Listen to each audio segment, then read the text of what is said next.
Chosen one, stop scrolling. Right now. If you've been feeling invisible lately, if your phone doesn't ring the way it used to, if your advice gets ignored at family dinners, but something deep inside keeps whispering that someone is watching you, this is not paranoia. This is not loneliness playing tricks on your mind. This is heaven.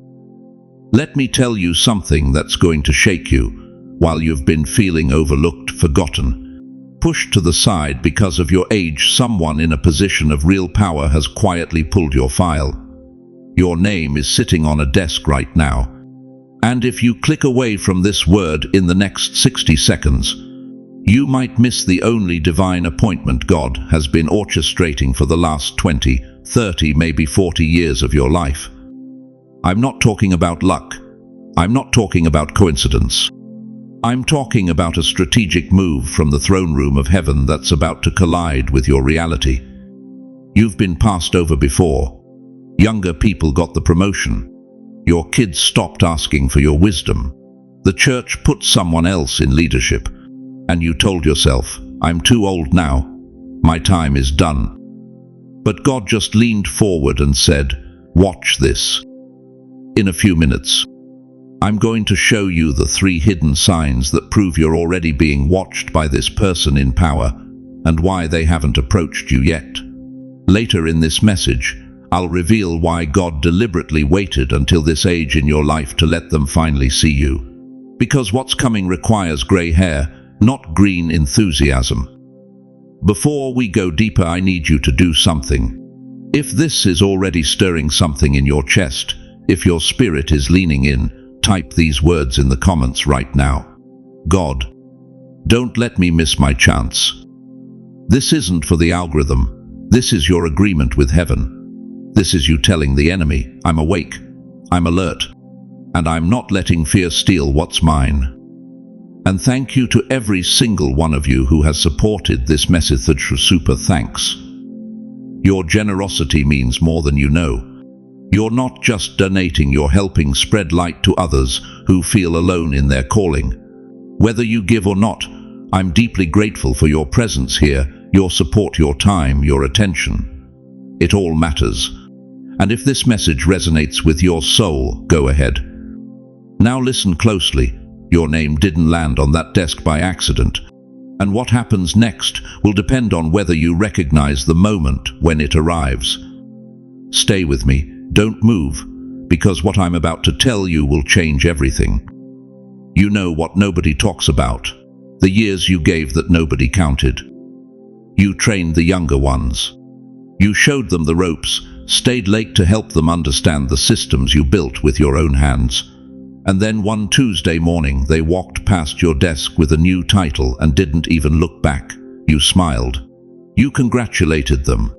But that night, alone in your kitchen, you asked God, what about me? You showed up to church every Sunday for 30 years. You served in the nursery. You set up chairs. You brought casseroles to every potluck. But when the pastor called out names from the pulpit for Appreciation Day, yours wasn't one of them. And you told yourself it didn't matter. But it did. You gave when you had little. You served when you were tired. And then the day came when you finally needed help. You reached out. You asked. And the room got quiet, real quiet.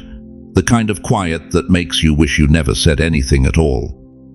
Chosen one, you've been sitting in what I call the waiting room of heaven. And you've been there so long you started to believe your number would never be called. You watched other people's numbers flash across the screen. You saw them stand up, walk through the door, step into their moment. But your number stayed dark. You started wondering if God wrote your number down wrong. Or maybe he lost the paper altogether. Let me take you to the Bible for just a second. Moses spent 40 years on the backside of a desert, tending sheep that weren't even his. 80 years old when God finally showed up in a burning bush. 80. Anna and Simeon waited in the temple so long that people stopped asking them what they were waiting for. They just became part of the furniture. Faithful, forgotten. But here's what you need to understand. That waiting room you've been sitting in, It wasn't a waiting room at all. It was a screening room. And someone in power has been watching the entire time. Every moment you thought was wasted, every year you thought was forgotten, every sacrifice nobody noticed, it was all being recorded. Not for punishment, for proof. Proof that when your moment finally comes, you won't misuse it. Proof that you can be trusted with what's next. If you've ever whispered in the dark, "Lord, did you forget about me?" I need you to type 3 simple words in the comments right now. That's me. Because you're not alone in this. And what I'm about to tell you next will explain why the wait was never about being forgotten. It was about being prepared for something so specific that only you at this exact age, with these exact scars, can carry it. Stay with me. Because the person who's been watching you is about to make their move. Now let me tell you what's really been happening while you thought you were forgotten. When I say someone in power, I'm not talking abstract. I mean a supervisor who's been watching how you handle pressure. A pastor who's noticed your consistency when nobody's clapping. A community leader who sees what you do when the cameras are off. A decision maker who's circled your name twice on a list you didn't even know existed. But here's the truth that'll stop your breath. Behind every one of them stands the hand of God. While people ignored you in public, heaven kept surveillance on your private faithfulness. And chosen one, heaven doesn't watch casually. Heaven watches strategically. God doesn't observe randomly. He observes with intent. And when he locks his gaze on someone, it's because a door is about to swing open that's been rusted shut for decades. You think you've been invisible? No. You've been observed. Look at David. After he dropped Goliath, King Saul's servants didn't just nod and move on. They studied him. They watched how he handled sudden fame. They measured his humility when the women sang his name louder than the king's. And that observation led him straight to the palace. Look at Joseph, rotting in an Egyptian prison, forgotten by the Kabira, dismissed by the world. But Pharaoh's captain noticed something. The warden noticed something. And when the moment came, Joseph wasn't pulled from obscurity. He was pulled from a file that had been building for years. That's you right now. You're still showing up on time when half the people your age stay home. You're still praying for people who never say thank you. You're still helping quietly, never needing the spotlight, never chasing credit. And someone with influence saw it. They saw your character when everyone else only saw your age.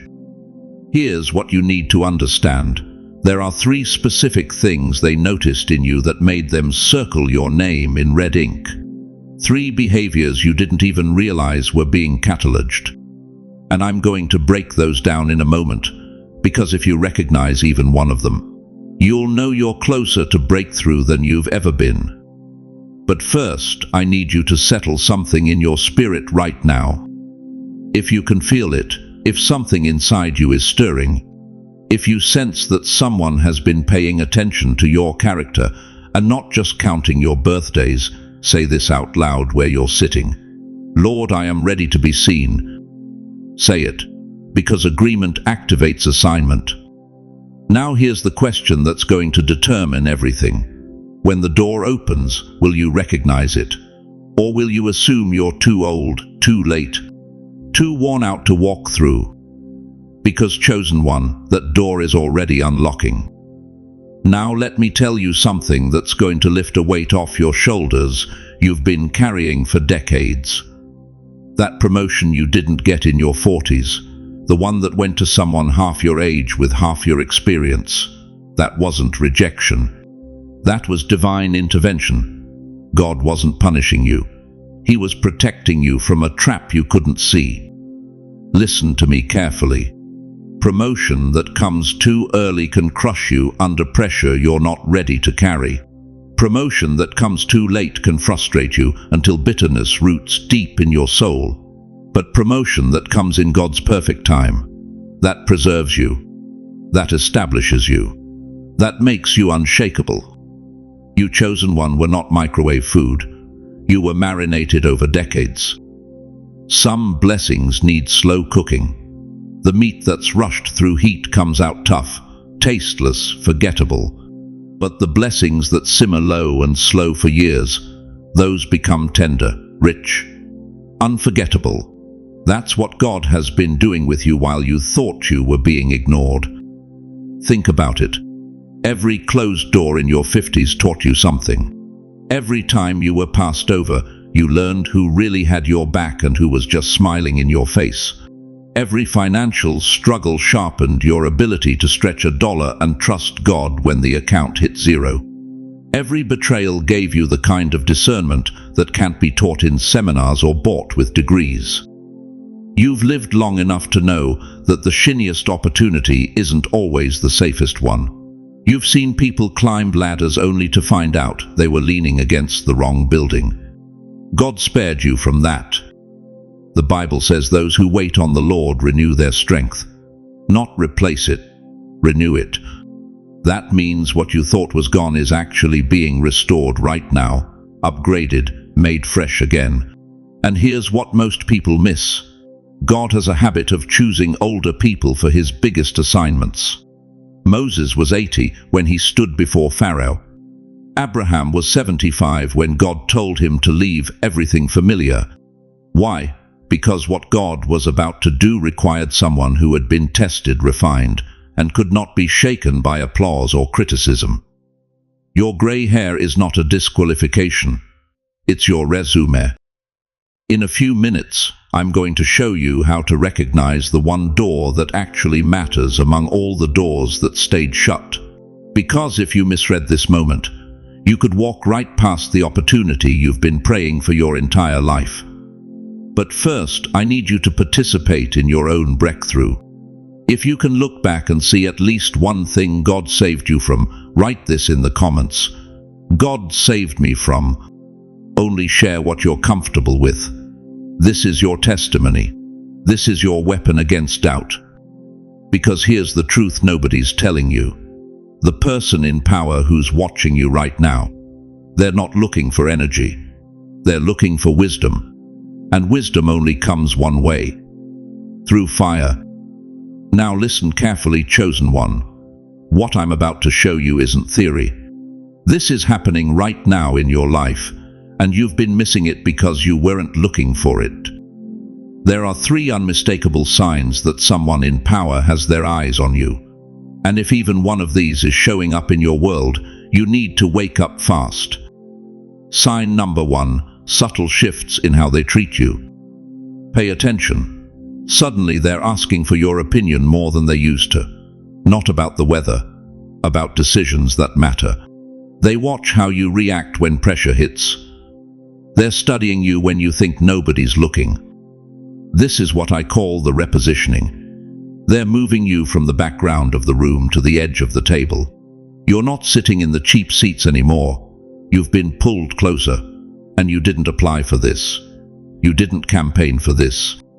God orchestrated this. But here's the test.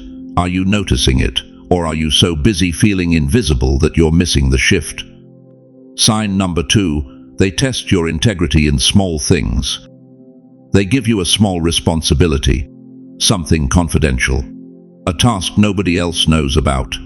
And here's what they're really doing. They're watching if you talk too much, or if you can carry weight quietly. This is biblical. Look at Joseph. Before Pharaoh gave him a nation, he was tested with a prison, with dreams nobody believed, with silence nobody understood.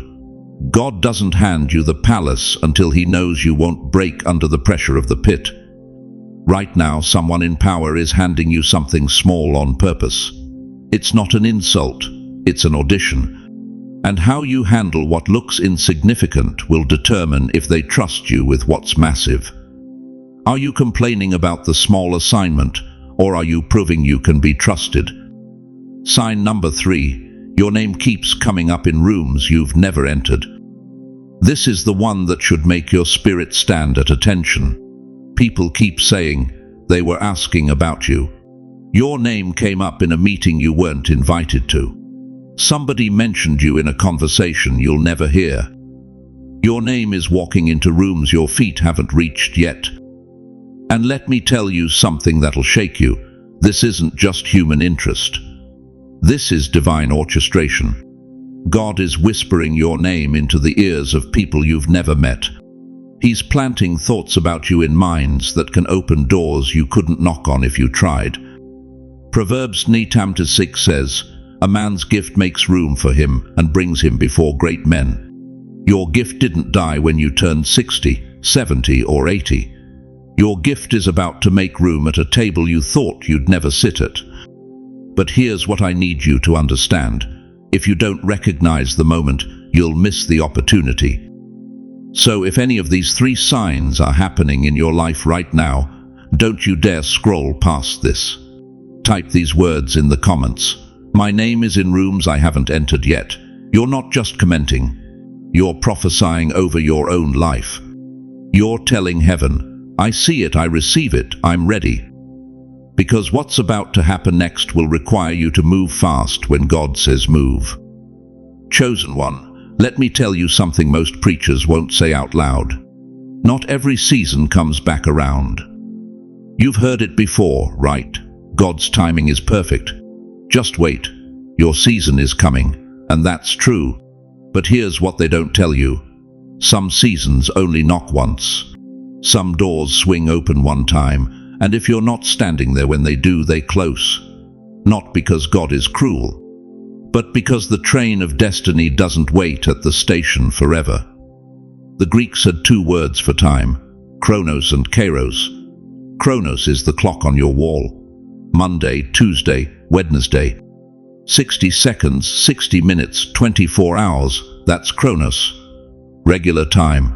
But Kairos, that's different. Kairos is a God-set window where things move faster than they normally would. It's the moment when heaven and earth collide, when preparation meets opportunity, when your name gets called and everything accelerates. And right now you are standing in a Kairos moment. For some of you, this is the first time in your entire life that your faith, your maturity, your humility, and God's perfect timing have all lined up at once. When you were younger, you had energy but not wisdom.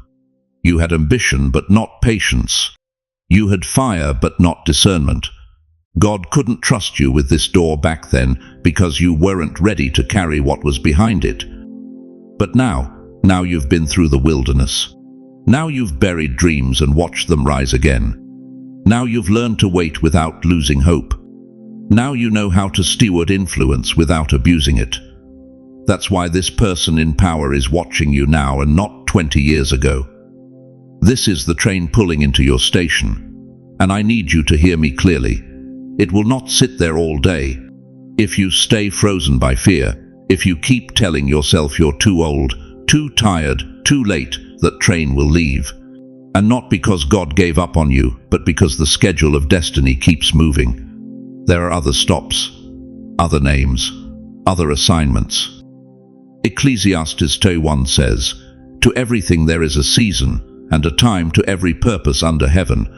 Notice it doesn't say seasons, plural, for every purpose. It says a time, one appointed moment, one Kairos window. This is not about scaring you. This is about waking you up so you don't sleep through the announcement with your name on it. Because here's what I know.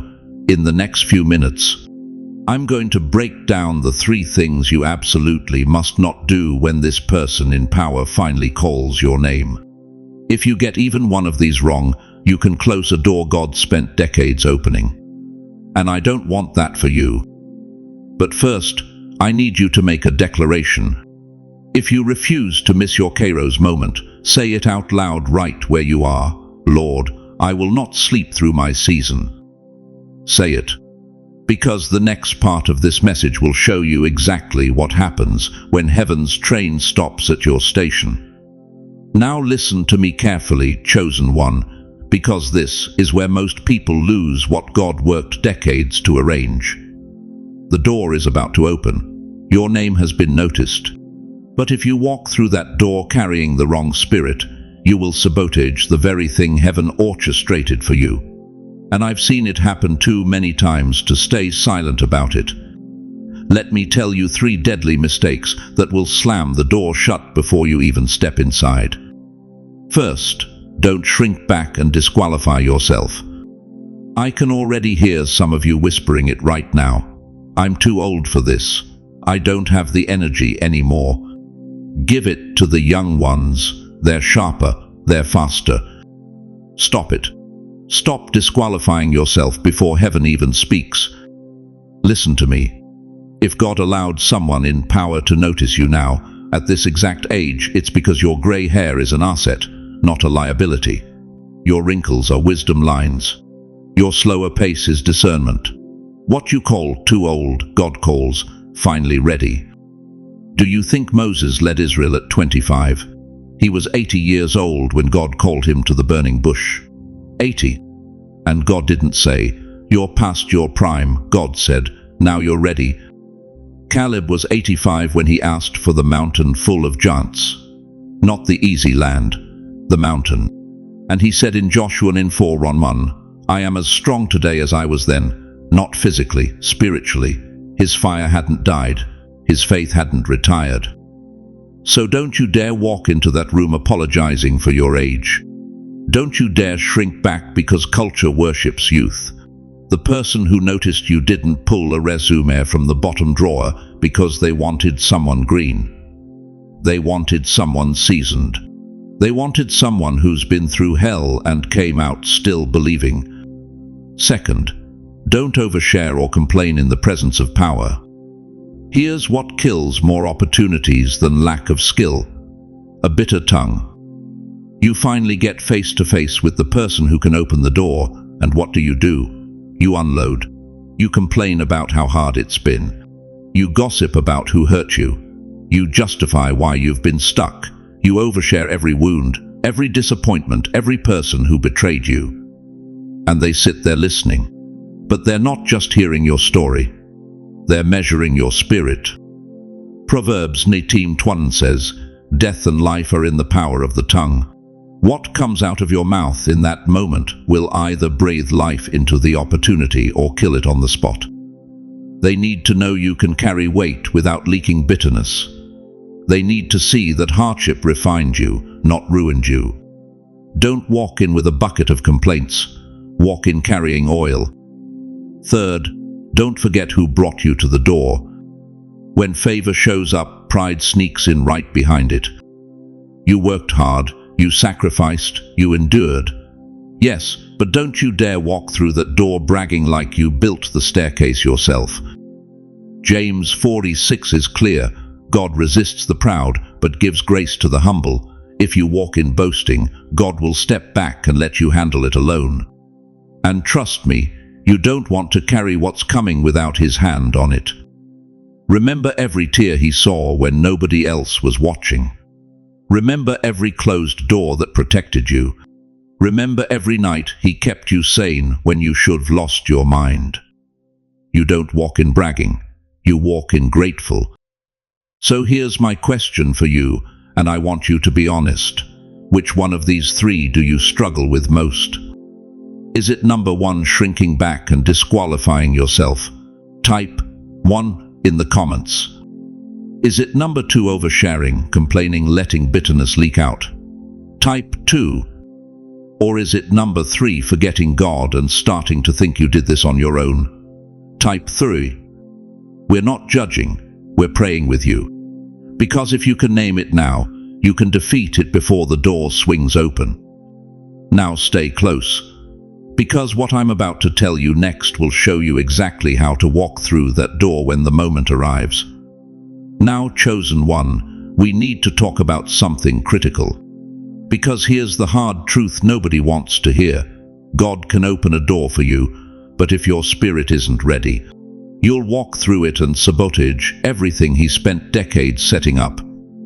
I've seen it happen. Good people, faithful people, people who prayed for years for their moment. And when it finally came, they walked in carrying bags they should have left at the altar. Old bitterness, unhealed wounds, unforgiveness that leaked poison into every conversation. And the door that was supposed to change their life became the door that exposed what they refused to deal with. You don't want that to be your story. So listen closely. Before this person in power reaches out, before the invitation arrives, before your name gets called, you need to do 4 things. Think of it like packing your suitcase before a long-awaited trip. You don't just throw everything in and hope for the best. You check. You prepare. You make sure you're ready. First, clean your heart. I'm talking about the grudges you've been holding onto from 20, 30 years ago. The coworker who took credit for your work. The family member who betrayed your trust. The church leader who passed you over. You've been nursing that wound so long it feels like part of you now. But let me tell you something. You don't want yesterday's bitterness leaking into tomorrow's promotion. Hebrews 10:21 warns us, see to it that no one falls short of the grace of God, and that no bitter root grows up to cause trouble and defile many. If you carry that poison into the room of power, it will destroy what God is building. Release it now. Not because they deserve it, but because your future demands it. Second, clarify your yes. Decide right now what you will say yes to and what you will not compromise. Because power doesn't respect confusion. Power respects clarity. When Esther stood before the king, she knew exactly why she was there. When Nehemiah faced Artaxerxes, he had already counted the cost. You need to know your boundaries before the offer comes. What won't you sacrifice? Your integrity, your Sabbath, your family, your walk with God. Decide now, because in the moment, under pressure, with opportunity dangling in front of you, clarity becomes survival. Third, sharpen your gift. If you teach, teach. If you organize, organize. If you intercede, intercede. Don't show up rusty. Don't walk into your divine appointment out of practice. In 2 Timothy 2:25, Paul says, do your best to present yourself to God as one approved, a worker who does not need to be ashamed. This person in power is watching to see if you're ready. Don't give them a reason to question whether you can handle what they're about to offer. And fourth, stay close to God's voice. Because here's what nobody tells you. No open door is worth losing His presence. I don't care how prestigious the position is. I don't care how much influence it promises. If walking through that door means walking away from God's voice, you slam it shut and you thank Him for protecting you from a trap disguised as a blessing. Moses had access to Pharaoh's palace, but he walked away because God's presence was in the wilderness. You need to love His voice more than you love the opportunity. So I'm asking you right now, if you're saying, Lord, prepare me for the door you're opening, write these words in the comments. Prepare me. Lord, this is your agreement. This is your yes. This is you telling heaven, I'm not just waiting for the door. I'm getting ready to walk through it the right way. Because what's coming isn't just an opportunity. It's a test of everything you've learned in the waiting. Are you ready? Chosen one, we've come to the moment where everything shifts. You thought you were invisible. You believed your best years had passed. You watched younger voices get louder while yours got quieter. You sat in rooms where no one asked your opinion. You waited by phones that stopped ringing. And somewhere along the way you whispered to yourself, maybe I'm done. Maybe this is just how it ends. But heaven was watching. While you were being overlooked by people, you were being studied by God. Someone in power has noticed you. Not because you campaigned for it. Not because you begged for attention. But because the Father Himself whispered your name into the right ear at the right time. This is not another ordinary Tuesday on the calendar. This is a Kairos window, a divine moment where eternity breaks into time and says, now. And I need you to understand something that will change how you see yourself from this day forward. You are not at the end of usefulness. You are at the beginning of a specific assignment that only fits someone with your years, your scars, your wisdom, and your endurance. God didn't bring you this far to waste you. He brought you this far to display you. The world wanted you to retire into silence, but heaven is about to promote you into purpose. So hear me clearly. I'm about to speak something over your life, and I need you to receive it not as motivation, but as prophecy. You will not miss your chance. You will not talk yourself out of the door God opened. You will not let fear convince you that you're too old, too tired, or too late. Your name will be honored in rooms you never thought you'd see. Proverbs 8:5 says, "Grey hair is a crown of glory. It is gained in a righteous life." That crown isn't decorative. It's functional. It carries authority. It demands respect. And the person in power who has their eyes on you right now knows that what they need cannot be bought with youth or enthusiasm. It requires the kind of steady, tested, unshakable presence that only comes from walking through fire and coming out refined. Let's pray. Father, we thank you for every overlooked season. We thank you for every quiet act of faithfulness when no one was watching but you. We thank you for the tears that watered seeds we couldn't see growing. Lord, make the right person in power restless until they act. Let them lose sleep. Let them feel urgency. Let them pick up the phone, write the email, open the door. Give your chosen ones courage to walk through it. Give them clarity to recognize the moment when it comes. Protect them from deception, from counterfeit opportunities, from doors that look right but lead nowhere. Let this be the real thing, Lord. Let this be the divine appointment they've been praying for. In Jesus' name. Now I need you to do something. If you receive this word, whisper it right now. Lord, I won't miss my moment. Say it with faith. Say it like you mean it.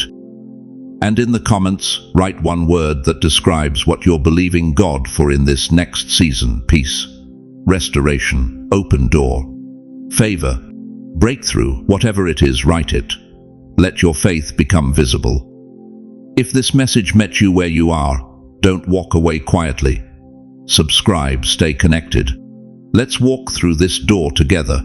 There are more words coming for God's chosen ones in your exact season of life. Your name is on the desk, and heaven is watching to see what you do next.